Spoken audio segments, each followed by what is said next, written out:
नमस्कार, मौलिक शक्ति न्यूज देख रहे हैं आप और मैं हूं आपके साथ साइमा। अभी हाल ही में गुजरात के अहमदाबाद में जो प्लेन क्रैश हुआ उसके बाद से एयर इंडिया के और बोइंग को लेकर के कई तरह के सवाल उठ रहे हैं। तो आज की रिपोर्ट में हम आपको कुछ ऐसी चीजें बताने जा रहे हैं जो बोइंग कंपनी पर कई तरह के सवाल उठाता है। तो चलिए बिना देरी के आपको एक एक अपडेट बताते हैं। दरअसल एयर इंडिया ने हाल ही में अहमदाबाद में हुए विमान हादसे के बाद अपने बोइंग 787 ड्रीम लाइनर विमानों की 66 उड़ानें रद्द की हैं। और ये फैसला भारतीय नागर विमानन महानिदेशालय यानी डीजीसीए द्वारा जारी किए गए सुरक्षा निर्देशों और रखरखाव जांच के मद्देनजर लिया गया है। हालांकि डीजीसीए ने ये साफ किया है कि एयर इंडिया के बोइंग 787 फ्लीट में कोई सुरक्षा संबंधी चिंता नहीं है और ये कदम केवल एहतियाती उपाय के तौर पर उठाया गया है। 12 जून को लंदन के गैटविक हवाई अड्डे के लिए उड़ान भरने वाली एयर इंडिया की उड़ान AI-171 अहमदाबाद के सरदार वल्लभ भाई पटेल अंतर्राष्ट्रीय हवाई अड्डे से टेक ऑफ के कुछ ही सेकंड बाद दुर्घटनाग्रस्त हो गई थी। बोइंग 787 ड्रीम लाइनर विमान में 230 यात्री और 12 क्रू मेंबर सवार थे। विमान ने टेक ऑफ के बाद केवल 650 फीट की ऊंचाई हासिल की और फिर तेजी से नीचे आकर बीजे मेडिकल कॉलेज और सिविल हॉस्पिटल के एक आवासीय भवन से टकरा गया। इस हादसे में 242 में से यात्रियों और क्रू मेंबरों के साथ ही 241 लोग मारे गए, जबकि एकमात्र जीवित बचे व्यक्ति ब्रिटिश नागरिक विश्व कुमार रवेश घायल हो गए। बहरहाल एयर इंडिया ने 66 उड़ानें रद्द करने का फैसला डीजीसीए के निर्देशों के बाद लिया। इसमें बोइंग 787-8 और 787-9 विमानों की व्यापक रखरखाव जांच का आदेश दिया गया था। डीजीसीए की इन जांचों में हाइड्रोलिक सिस्टम, ईंधन पैरामीटर मॉनिटरिंग और केबिन एयर कंप्रेसर जैसी अहम तकनीकों की जांच शामिल है।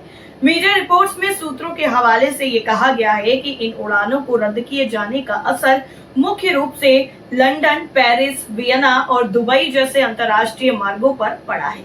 एयर इंडिया ने 6 बोइंग 787-8 विमानों को अस्थायी रूप से ग्राउंड कर दिया है क्योंकि इनमें तकनीकी खामियां पाई गई थी। 16 जून को हांगकांग से नई दिल्ली जा रही एयर इंडिया की उड़ान AI-315 को टेक ऑफ के कुछ समय बाद ही तकनीकी समस्या की वजह से वापस लौटना पड़ा था। इस घटना ने एयर इंडिया और बोइंग दोनों पर दबाव बढ़ा दिया। एयर इंडिया ने एक बयान में कहा कि यात्रियों की सुरक्षा हमारी सर्वोच्च प्राथमिकता है।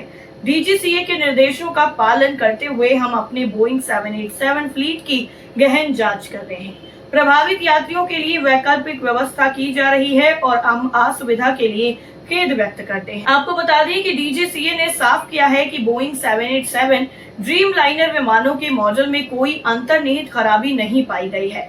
एक आधिकारिक बयान में डीजीसीए ने कहा कि अहमदाबाद हादसे के बाद एहतियाती कदम के तौर पर एयर इंडिया के बोइंग 787-8 और 787-9 विमानों की अतिरिक्त सुरक्षा जांच का आदेश दिया गया है। शुरुआती जांच में फ्लीट में कोई सुरक्षा संबंधी चिंता नहीं है। हालांकि डीजीसीए ने यह भी कहा है कि वो हादसे की जांच के लिए भारत की विमान दुर्घटना जांच ब्यूरो यानी AIB और अमेरिका की नेशनल ट्रांसपोर्टेशन सेफ्टी बोर्ड यानी NTSB के साथ मिलकर काम कर रहा है। आपको बता दें कि बोइंग के विशेषज्ञ भी अहमदाबाद में जांच में सहयोग कर रहे हैं। हादसे की जांच में अहम प्रगति भी हुई है और 13 जून को विमान का फ्लाइट डेटा रिकॉर्डर यानी ब्लैक बॉक्स और 16 जून को कॉकपिट वॉइस रिकॉर्डर यानी CVR बरामद किया गया। ये दोनों उपकरण हादसे के कारणों का पता लगाने में अहम साबित होंगे। शुरुआती विश्लेषण में dual engine failure, flap miss configuration या रखरखाव में चूक जैसे संभावित कारणों पर विचार किया जा रहा है। 59 सेकंड के एक सीसीटीवी फुटेज में विमान के टेक ऑफ दुर्घटना का दृश्य कैद हुआ है, जो जांचकर्ताओं के लिए भी अहम सबूत है। इसके अलावा पायलट कैप्टन सुमित सबरवाल द्वारा टेक ऑफ के 60 सेकंड से भी कम समय में भेजा गया मिडे संदेश भी जांच का हिस्सा है। ये हादसा बोइंग 787 ड्रीम लाइनर का पहला घातक हादसा है जिसने विमान निर्माता कंपनी बोइंग पर गंभीर सवाल उठाए हैं। बोइंग ने अपने बयान जारी करके ये कहा है कि वो एयर इंडिया और जांच एजेंसियों के साथ पूरा सहयोग कर रही है। कंपनी ने अपने अन्य 787 ऑपरेटरों को फिलहाल कोई अतिरिक्त उपाय करने की आवश्यकता नहीं होने की सलाह दी है। वहीं एयर इंडिया ने हादसे में मारे गए प्रत्येक व्यक्ति के परिवार को 1 करोड़ रुपए की सहायता राशि देने की घोषणा भी की है। इसके अलावा घायलों के इलाज का खर्च भी वहन किया जाएगा। उड़ान रद्द होने से हजारों यात्रियों को असुविधा का सामना भी करना पड़ रहा है। एयर इंडिया ने प्रभावित यात्रियों के लिए वैकल्पिक उड़ानों की व्यवस्था शुरू कर दी है।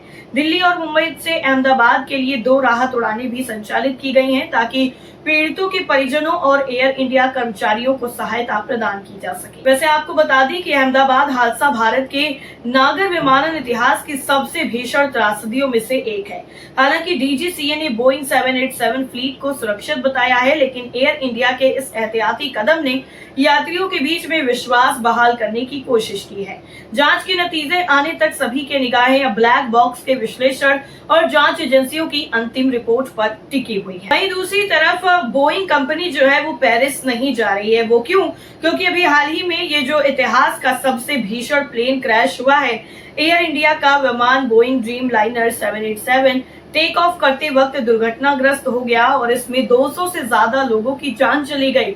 वहीं इजराइल ईरान के बीच में बढ़ते संघर्ष को देखते हुए पेरिस में हो रहे एयर शो से कई देशों ने किनारा कर लिया है।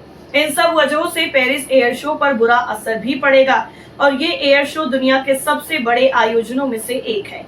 इसमें शानदार पार्टियां होती हैं, कई बड़े विमान सौदों पर मुहर लगती है, उन्नत विमानों के प्रदर्शन होते हैं, मगर इस बार इस एयर शो में उतनी गर्मी नहीं होगी जितनी पहले कभी हुआ करती थी। तो इसका क्या नतीजा हो सकता है, चलिए बताते हैं।